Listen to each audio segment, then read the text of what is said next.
દીકરીને અને આંબલી પીપળીને બહુ જૂની ઓળખાણ છે. વર્ષો પહેલા કવિ દાદ બાપુનું ગીત આવ્યું હતું, એમાંય કાળજા કર્યો કટકો, એમાંય આંબલી પીપળીની વાત છે.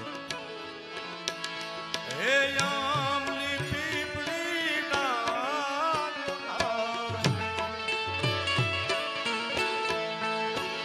બેની એક